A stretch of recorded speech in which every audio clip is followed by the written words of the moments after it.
¿Por qué nunca llegaremos a Próxima Centauri? Es una locura, ¿verdad? Para entender realmente lo que significa esa pregunta, necesito que hagas algo conmigo ahora mismo. Quiero que cierres los ojos por un segundo. No, en serio, ciérralos un momento. Imagínate parado en la playa, de noche, descalzo en la arena. El cielo está completamente despejado, no hay luna, y el mar hace ese sonido que te pone la piel chinita, y entonces levantas la vista. La neta es que en ese momento, cuando ves el cielo lleno de estrellas, el cerebro humano hace algo fascinante. Te engaña. Te hace sentir que esas estrellas están cerca, que son como luces colgadas en el techo de una habitación muy grande. Te hace sentir que si tuvieras una nave suficientemente poderosa, podrías llegar a cualquiera de ellas en un viaje razonable, como un vuelo de avión muy largo. Y ese engaño, esa ilusión que el cerebro te regala cada noche que miras el cielo, es exactamente el tema de este video. Porque hoy vamos a hablar de Próxima Centauri, la estrella más cercana a nuestro Sol. Y cuando digo la más cercana, no exagero ni un milímetro. De todas las estrellas que existen en el universo, de los miles de millones y miles de millones que hay ahí afuera, Próxima Centauri es literalmente la que está más cerca de nosotros, la que está al doblar de la esquina. Si el universo fuera un barrio, está a 4.2 años luz de distancia. 4.2. Y la neta es que cuando escuchas ese número, 4.2, suena casi modesto, ¿verdad? 4.2 de algo no suena a gran cosa. 4.2 kilos, 4.2 litros, 4.2 horas, 4.2 parece alcanzable, parece pequeño, parece manejable. Pero aquí viene el primer golpe seco en la cara de este video. Un año luz no es un año de viaje. Un año luz es la distancia que recorre la luz en un año completo. Y la luz viaja a 300.000 kilómetros por segundo, no por hora, por segundo. En el tiempo que tardaste en leer esa última oración, la luz ya viajó más de 1 millón de kilómetros. Entonces, cuando alguien te dice que Próxima Centauri está a 4.2 años luz, lo que en realidad te está diciendo es que está a 39.7 billones de kilómetros de distancia. 39.7 billones. Un número tan absurdo, tan grotesco, tan fuera de toda escala humana, que el cerebro simplemente no puede procesarlo. Es como decirle a una hormiga que la ciudad más cercana está a 10.000 kilómetros. La hormiga no tiene frame de referencia para entender eso. Y la neta es que nosotros tampoco lo tenemos para entender lo que es 39.7 billones de kilómetros. Y aquí es donde la cosa se pone densa, porque no estamos hablando de algo teórico o de ciencia ficción, estamos hablando de física real, de ingeniería real, de limitaciones reales que la humanidad enfrenta hoy, en este momento en el año en que estás viendo este video. Y lo que vamos a hacer en los próximos minutos es ir barrera por barrera, una a una, con toda la honestidad y toda la crudeza que el tema merece, para que al final de este video entiendas exactamente por qué. Con toda la tecnología que tenemos hoy y con toda la tecnología que probablemente tendremos en los próximos 200 años, nunca vamos a llegar a Próxima Centauri. Y cuando digo nunca, la neta es que lo digo con todo el peso de esa palabra. Barrera 1, la distancia, el número que no tiene escala. Imagínate que agarras un mapa de México, lo extiendes sobre la mesa de tu cocina. El mapa mide quizás 1 metro de largo. En ese mapa, la Ciudad de México y Cancún están separadas por unos 15 centímetros. Tijuana y Mérida por unos 90 centímetros. Toda la extensión del país cabe en ese metro de papel. Ahora imagínate que quieres hacer un mapa a la misma escala que le quepa el sistema solar completo. No solo México, no solo la Tierra, sino todo el sistema solar, desde el Sol hasta Neptuno, el planeta más lejano.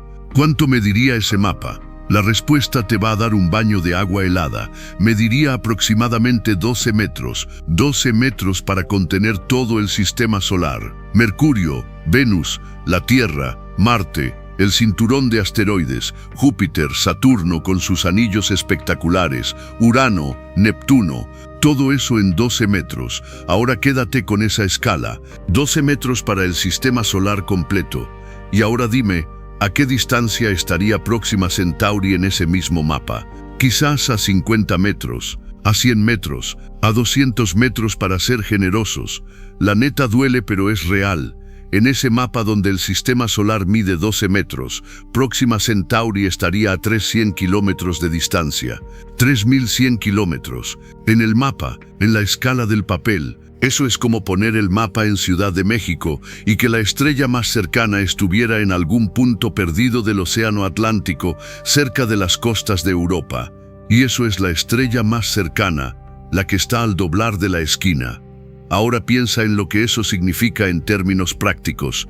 La sonda Voyager 1, lanzada en 1977, es el objeto fabricado por el ser humano que más lejos ha llegado en toda la historia de la humanidad.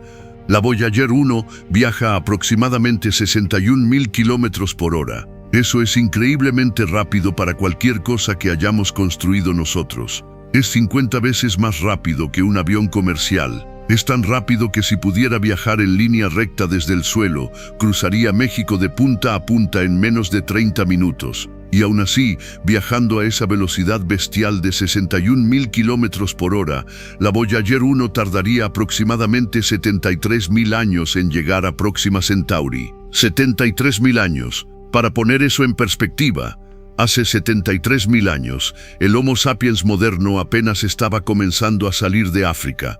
La escritura no existía, la agricultura no existía, las ciudades no existían. Y desde ese momento hasta hoy, con todo lo que hemos construido, con todas las guerras, los imperios, las revoluciones, los descubrimientos, los idiomas que nacieron y murieron, toda esa historia humana no sería suficiente para llegar ni a la mitad del camino hacia nuestra estrella vecina. La neta es que el problema de la distancia no es solo un problema de ingeniería que se resuelve construyendo una nave más rápida. Es un problema de escala fundamental que pone en evidencia lo pequeñísimo que somos en este universo. Y lo más interesante, lo que realmente hace que esto sea tan fascinante y tan brutal al mismo tiempo, es que la distancia no es la única barrera, ni siquiera es la más complicada, porque detrás de la distancia viene otra barrera que es igual de implacable, igual de despiadada, y esa es la barrera del combustible. Barrera 2, el combustible. La trampa matemática que no tiene salida. Quiero que pienses en un cohete, cualquier cohete, el que tienes en mente ahora mismo. Ahora te voy a hacer una pregunta que parece simple pero que esconde uno de los problemas más brutales de la física. ¿De qué está hecho ese cohete? La respuesta es principalmente de combustible. Cuando el cohete Saturn V llevó a los astronautas del Apolo a la Luna, el 85% de su peso total al momento del lanzamiento era combustible. Solo el 15% era la nave, los astronautas, el equipo, todo lo demás, 85% combustible. Eso ya de por sí es una locura, pero ahora viene la parte que te va a explotar la cabeza. Existe algo en física llamado la ecuación de Tsiolkovsky, también conocida como la ecuación del cohete, y esta ecuación, que fue formulada por un matemático ruso hace más de 100 años, demuestra algo que se convierte en una trampa matemática de la que es casi imposible escapar. Para ir más rápido, necesitas más combustible. Pero más combustible significa más peso, y más peso significa que necesitas aún más combustible para mover ese peso adicional, lo cual agrega más peso, lo cual requiere más combustible, lo cual agrega más peso. Es un círculo vicioso, una espiral que se come a sí misma. La neta es que los matemáticos y físicos tienen un nombre para esto, lo llaman la tiranía de la ecuación del cohete.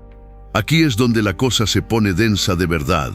Si quisiéramos enviar una nave pequeña del tamaño de un automóvil hacia Próxima Centauri usando los mejores cohetes de combustible químico que tenemos hoy y quisiéramos que llegara en, digamos, solo 1000 años en lugar de 73.000, necesitaríamos alcanzar una velocidad de aproximadamente el 0.4% de la velocidad de la luz. Suena pequeño, pero es una velocidad absolutamente brutal. Y para alcanzar esa velocidad con combustible químico convencional, el cohete que lanzaríamos tendría que pesar más que toda la masa del planeta Tierra. No es hipérbole, es matemática.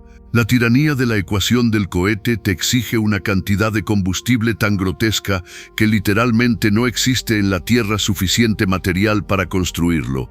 Entonces la humanidad ha pensado en alternativas.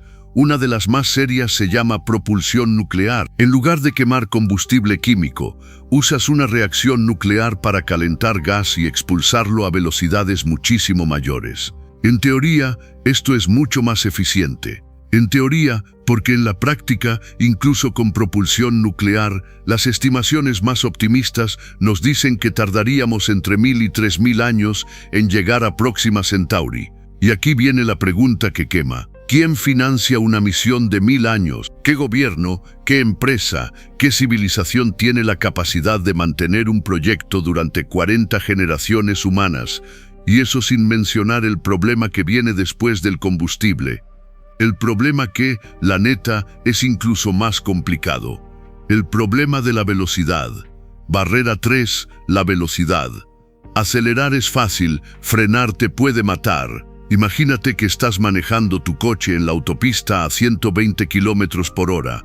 Ahora imagínate que de repente la autopista se acaba.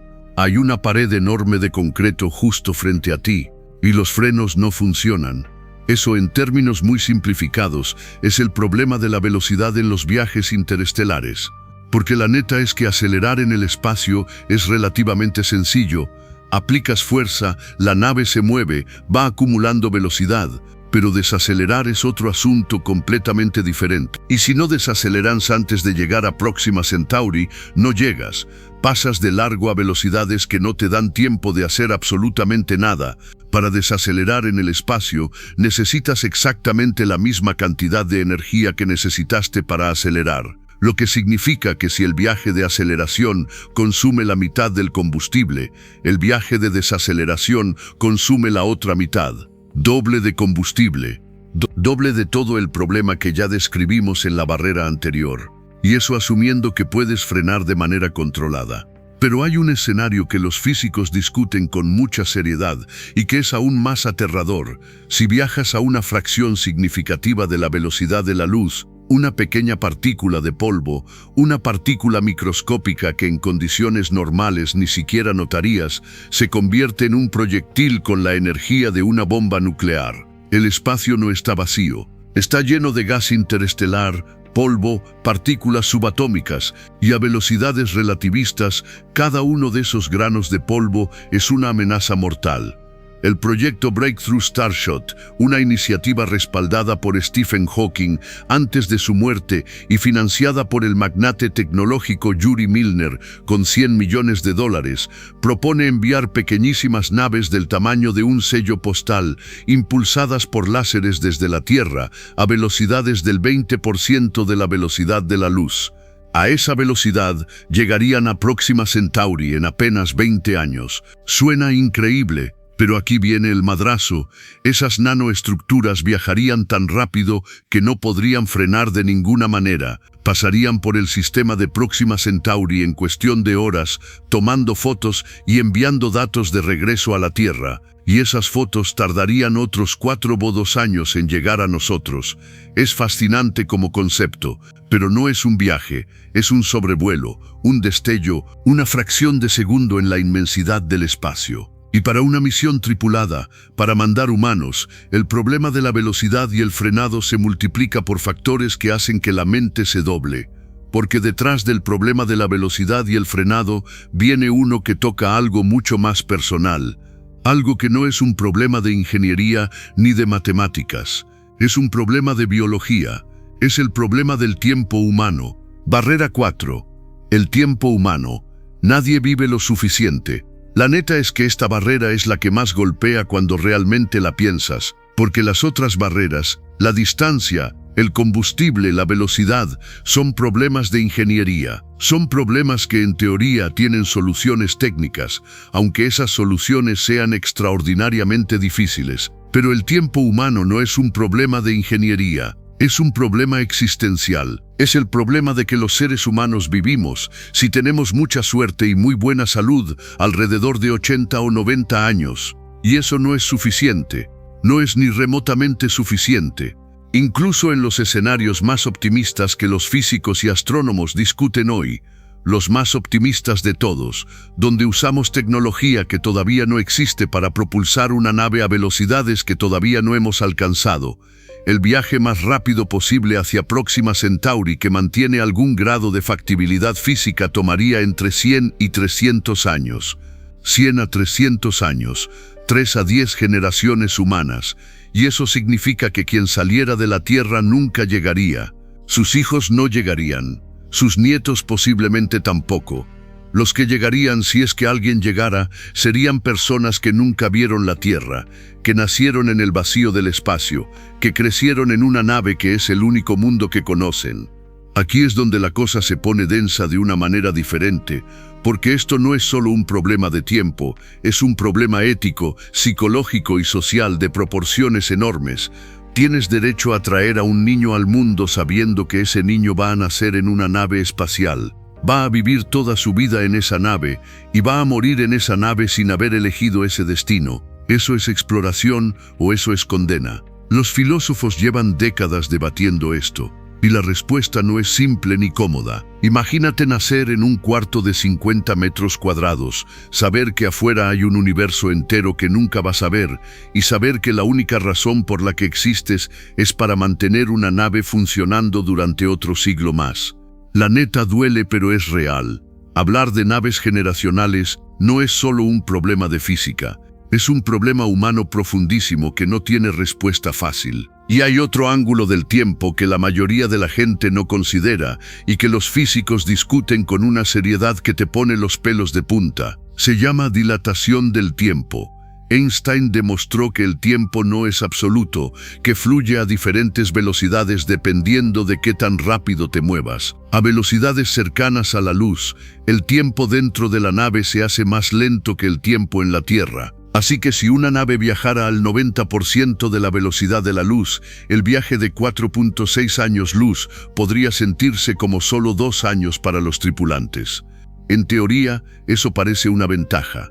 Pero cuando la nave regresara a la Tierra o cuando enviara una señal, descubriría que en la Tierra han pasado décadas. Todos los que conocías han envejecido. Tus hijos son más viejos que tú. Tu mundo cambió completamente. Llegas como un fantasma del pasado a un presente que ya no te pertenece. Y eso asumiendo que sobreviviste el viaje. Porque la siguiente barrera se asegura de hacer eso increíblemente difícil. Barrera 5. La radiación. El espacio profundo te quiere matar. Cuando los astronautas están en la Estación Espacial Internacional, están orbitando a unos 400 kilómetros de altitud. A esa distancia todavía están parcialmente protegidos por el campo magnético de la Tierra. Ese escudo invisible que nos rodea, generado por el núcleo de hierro líquido del interior de nuestro planeta, deflecta la mayor parte de la radiación dañina que proviene del Sol y del espacio profundo. Los astronautas en la estación espacial reciben más radiación que nosotros aquí abajo, sí, pero están dentro de una burbuja de protección que todavía funciona. Ahora imagínate alejarte de esa burbuja. Imagínate salir del sistema solar y adentrarte en el espacio interestelar, donde no hay ningún campo magnético que te proteja, donde la radiación cósmica viene de todas direcciones y con una intensidad brutal. Eso es lo que enfrentaría cualquier nave que viajara hacia Próxima Centauri. La radiación cósmica no es como la radiación que conocemos aquí en la Tierra.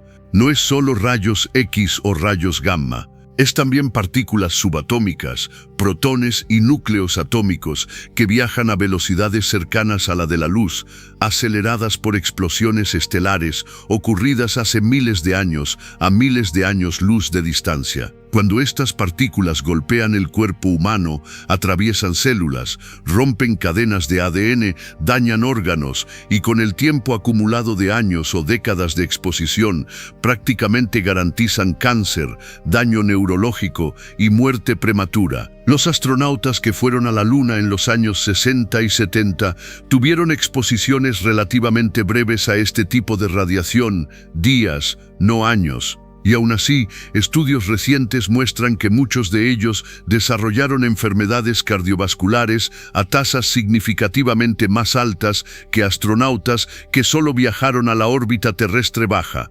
Ahora imagínate esa exposición, no por días, sino por décadas.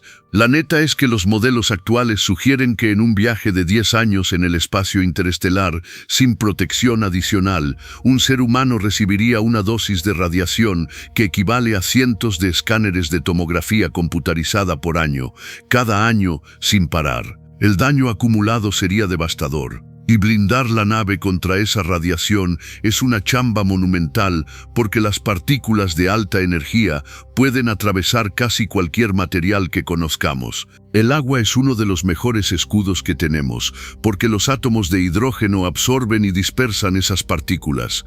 Pero para proteger adecuadamente una nave tripulada, necesitarías rodearla de metros de agua por todos lados. Metros. Lo que convierte la nave en algo tan masivo y tan pesado que volvemos de nuevo al problema del combustible.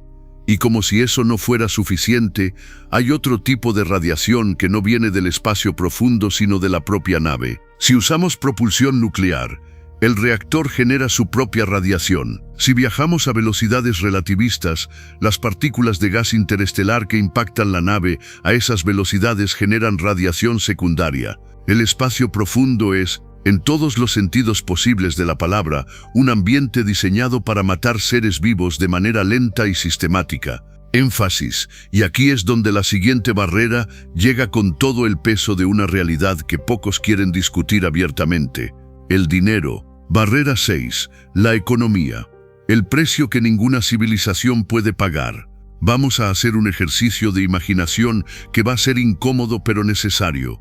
El programa Apolo, el que llevó a los seres humanos a la Luna entre 1969 y 1972, costó aproximadamente $25.000 millones en dólares de aquella época.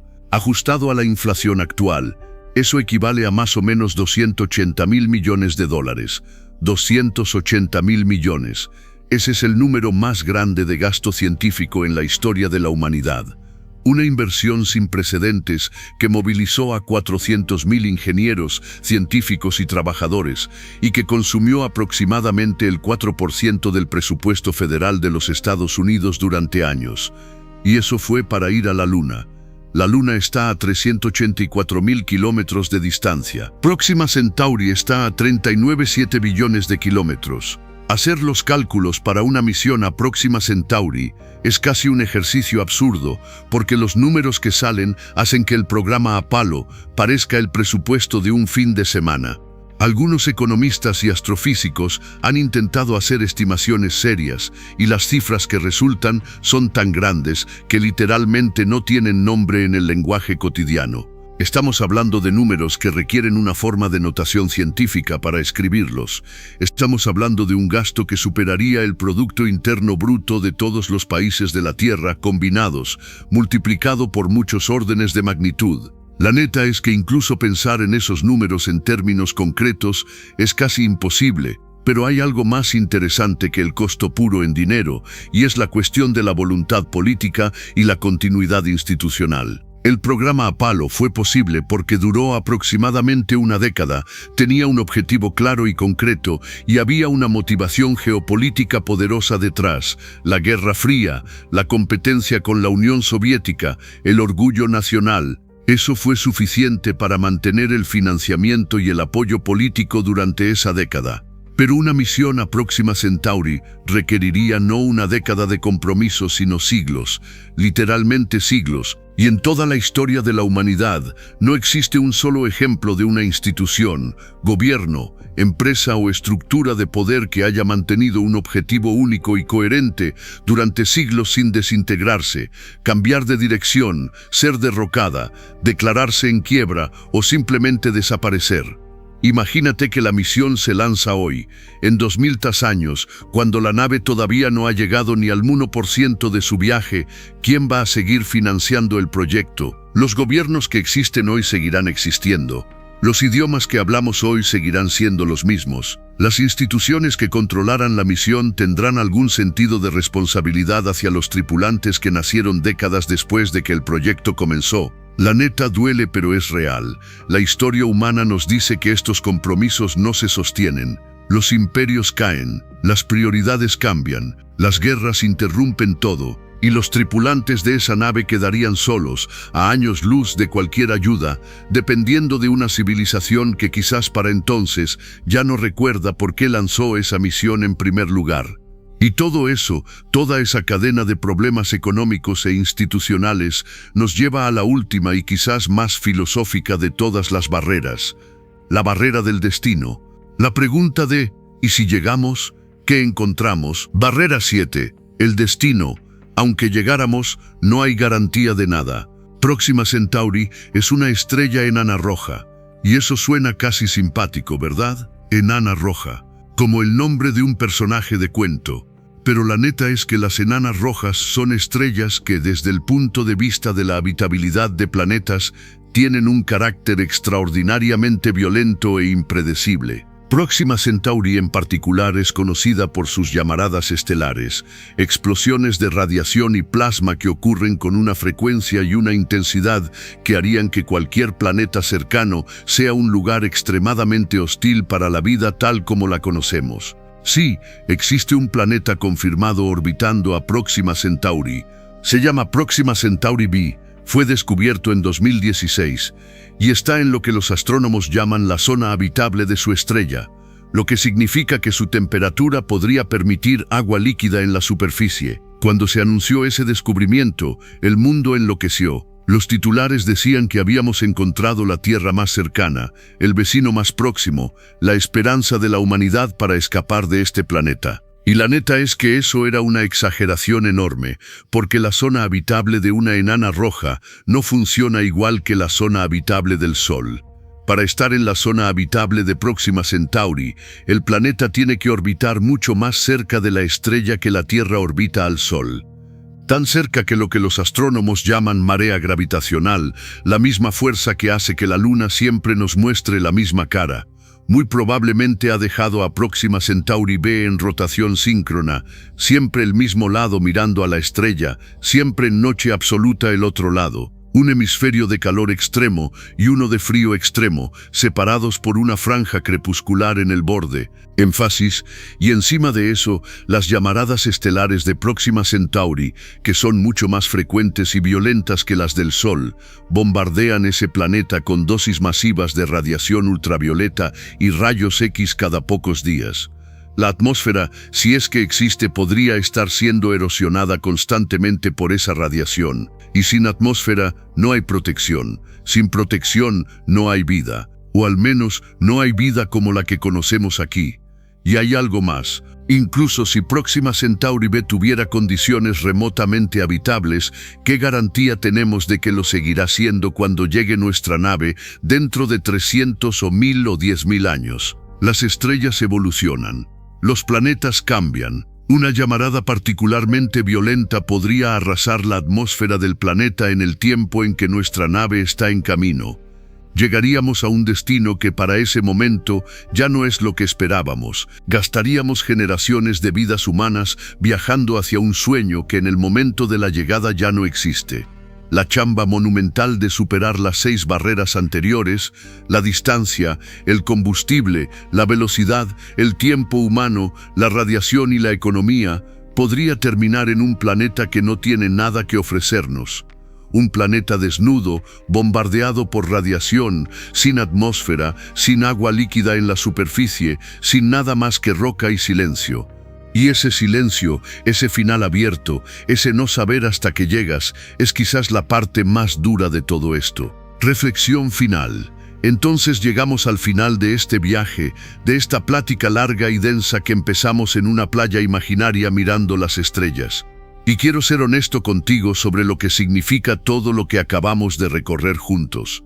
La neta es que este video no fue diseñado para deprimirte. No fue diseñado para decirte que el ser humano no vale nada, que somos insignificantes, que no tiene sentido soñar con las estrellas.